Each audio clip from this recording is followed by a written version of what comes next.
it impacts everyone when we have good outcomes. So when you have a patient that comes in, they're having a myocardial infarction, and you get them through that process, all of a sudden that person is there for Christmas, birthdays. There's just a lot of ripple effect. It's huge. We get up between 5 and 5:30 in the morning, and it was like any other morning. We were up, and as I'm on my way out, Chris is coming in. She looks at me and she goes, "I'm not going to work today. I don't feel good." I was like, "What? You never miss work." After about 5 minutes or so, she goes, "Help me get into bed." My phone dinged, and I looked at it, and it was my boss, and I'm answering the text message, lay my phone back down, and I turned back around, and she's not looking right. And I stood there and looked at her for a minute. I thought she was seizing. I wasn't sure, and I turned back around, and I grabbed my phone, and I called 911 and told them, "We need an ambulance. I think she's having a heart attack." I shook her. I couldn't get her to answer me. The 911 operator is going through her checklist. She said, "You need to start compressions." So I get her off the bed, start CPR, and I couldn't tell you if I did CPR for 2 minutes or 2 hours. The best voice I heard in my life was when I heard that firefighter say, "Where are you?" My stepson come through the door shortly after. They load her up. We followed them up to the hospital. They'd had the Lucas device hooked up to her, and they let us go into the emergency room that she was in. I was in there for 2 or 3 minutes, saw him shock her twice, and I was like, "I'm out of here.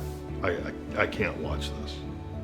Chris, I actually met in the emergency room, and she was in quite critical state. So she was already in the ER. They were already providing CPR, and it wasn't looking good. So by the time I met her, she was already on the ventilator. They're bagging her. We're doing CPR. We have extrinsic compressions happening. We're providing care, clear, shocks. And she would respond a little bit, but then would go right back into an arrhythmia that was not compatible with life. And I said, if we get a time, we get her stabilized to the degree, I'm going to take her to the lab. The day we got married, I vowed not to hurt her and to protect her. And I couldn't do it. I was afraid I was going to lose my best friend. It took me a lot of years to find her, but I don't want to do this with anybody else but her. We were able to transfer her to the catheterization suite and continue the process. Throughout that time, she did multiple rounds of shocks because she would go into the arrhythmia and she'd come out. When I did the cath, she had an occluded right coronary artery blockage, all consistent with her presentation. I was able to do a balloon and a stent in there. And it wasn't until I actually inserted a balloon pump that she started to stabilize. And, at that point, we were still concerned about neurologic because that's always the bottom line. But she had stabilized. She stayed in normal rhythm. She was holding her own at that point. And we said, okay, little by little, we're going to go to the ICU now. I never thought in my wildest dreams when they loaded her up in the ambulance that she was going to make it to a cath lab. I don't know how she did it. If it hadn't have been for the care she got in the emergency room, well, from the firefighters and then the emergency room, she would have never made the cath lab. There's no better way to put it than they perform miracles.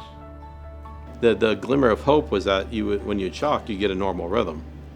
But the key with shocking is you give them shock because then they come back and then they stabilize and then like, oh darn, they went back. So you go, but by the time you're finished, she did have 62 shocks. 62 is a lot of shocks, so that's an extraordinary number. But it worked.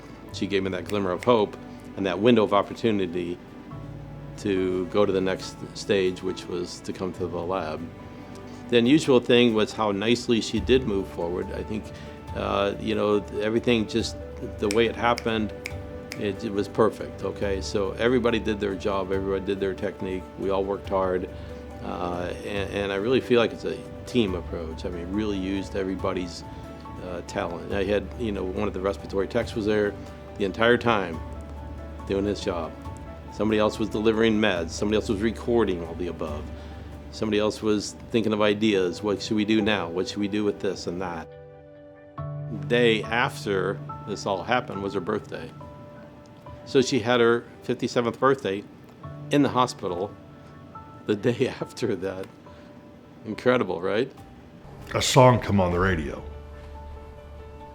And it was talking about the guy losing his wife, and I was like, wow, that could have been me. And I started crying. I'm driving down the interstate 70 miles an hour between Omaha and Lincoln, and all I can see is tears and, outlines of cars. It didn't take long to pull myself together.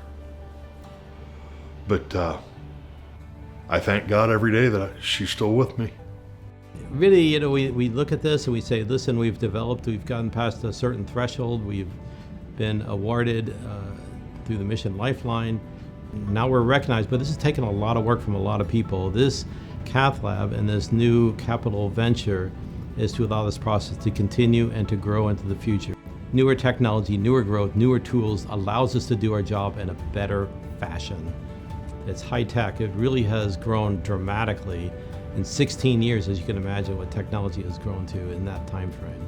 So that's what we're looking at. We're looking at a high-end type of images procedure. They can acquire a lot faster, less radiation. You can see better what's going on with the patient. You can communicate with the outside world as far as our colleagues, and ultimately the better outcomes. So the patients do better.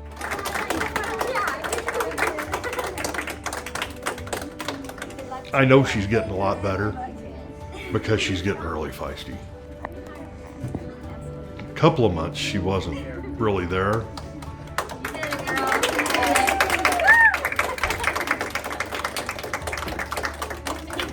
And now she comes through the door and starts telling me everything I've done wrong, and I've got my Chris back.